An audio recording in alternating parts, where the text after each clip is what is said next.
Hey guys, today we get to talk about something that I just love talking about, which is the Shooty Tyranid Army list. So this is the continuation of Tyranid Armies, shooting armies. So Tyranid, sorry, whatever. I'll say it till I drop, probably Tyranids. Anyway, this is probably my favorite just to talk about because it's completely against the misconception that Tyranids can shoot. Besides the dock effects and the sniper effects and tyrants and everything like that. But so anyway, one of the reasons I love this list is because it definitely throws people off guard because they think Tyranids are just monstrous creatures with shooty guns, and the rest of everything's pretty much geared towards close combat, which can be the case. But best thing about this is if you've ever seen Tyranid firepower go into work, it can be seriously devastating. The best is when you take out those, typical shooty lists, shooty armies. You break down like all the armies, like one's geared towards this, one's geared toward that. Well, anyway, when you go up against like an Imperial Guard player and you outshoot them, that's great. Those tasks for that is that everything in the Tyranid list is every weapon except for biovores, which are basically a living gun, but except for them is an assault weapon, so they can move and shoot. So for all you Tau players thinking you have all the mobility with your your wonderful suits out there, I'm sorry, you just don't have, like, your fire warriors have to stay in place. I can move with any creature in my whole entire list except for Biowars, move and shoot, which is a huge thing. I love it. You can be extremely fast and mobile, and the infantry. I don't need, I don't need a tank or like a skimmer or speeder to go around fast. I have my whole infantry moving quickly and shooting. So that's one of the best parts about this. So anyway, let's get to the meat of it. Okay, let's see here. Typical makeup for shooting army lists is usually actually quite a bit of warriors. They tend to be long ranged.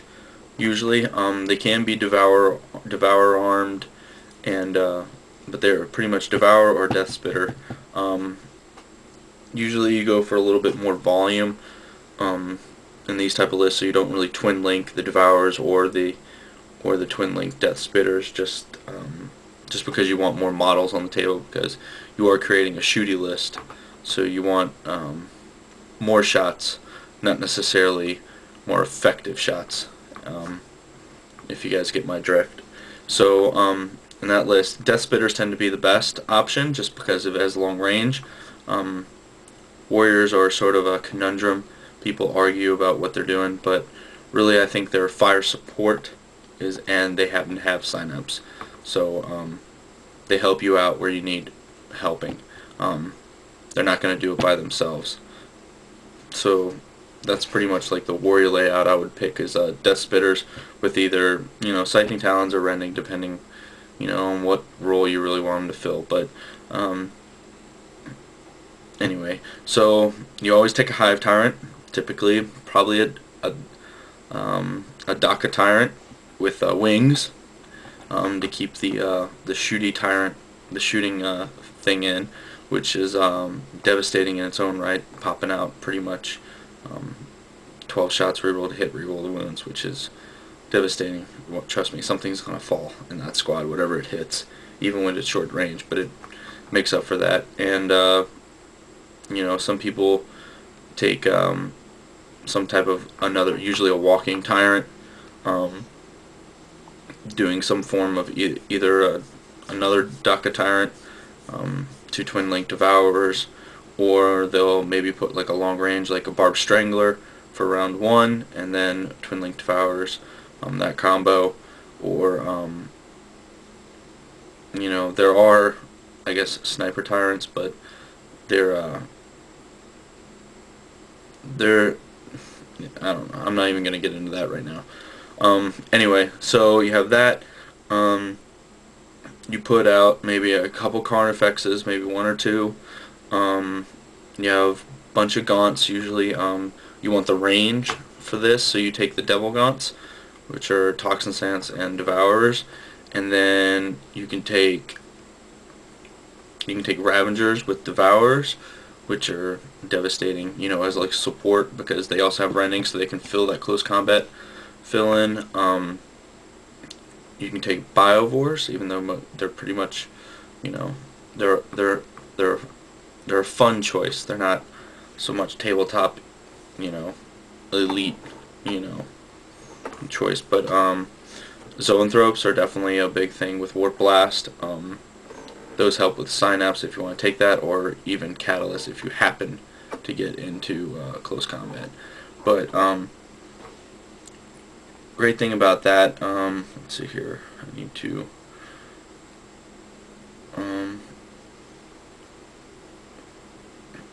so anyway, with Tyranid shooting, what you do is pretty much it's concentration of firepower, just like any other shooting army, but you wanna stay away from their close combat elitists, just because of the fact that you really don't have the close combat support, which typically ends up being for Nids, it's Rending, to punch, to counter assault anything.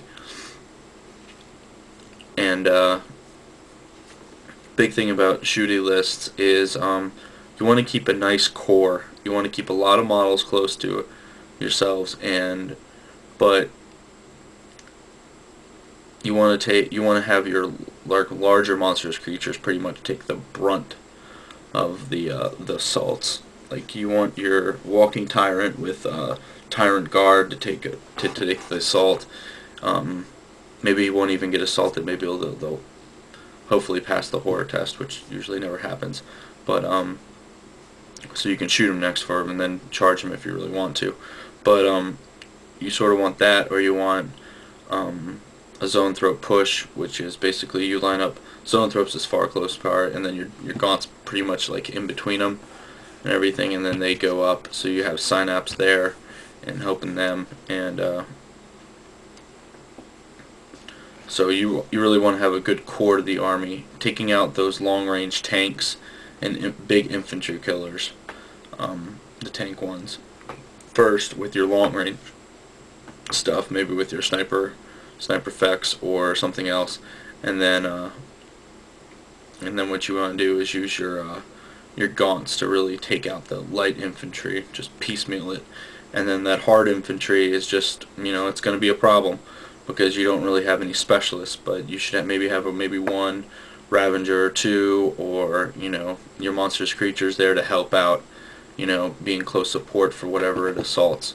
And then so basically your progression goes, which I find to be the most effective, depending on your army. This is all general, remember, guys. And so basically you take out the infantry killing tanks, or assault tanks, like if they have a land raider, and you can actually deal with it, alright, take it out, because it's gonna punch a hole in your line, block line of sight, divide your army when it flies up and through into your ranks, which can be a problem. So at least slow it down if you can, you know, with a venom cannon from Carnifex, and then through that take out anything with like spammed ass assault cannons, and then take them, or like whirlwinds if it's Space Marines, or like anything like that that has large templates being thrown down on your army, because remember, you don't have the models to absorb it in this type of army, or the toughness to really absorb so many hits again.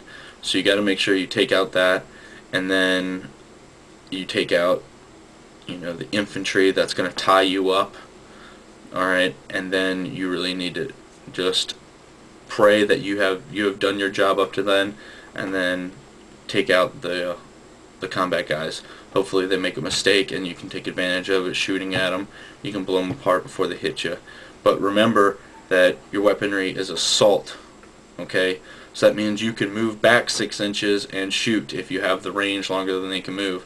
So like those, so the warriors move. You can move to the side, to the left, to the right, to the back, you know, up and to the left, whatever, just to get a couple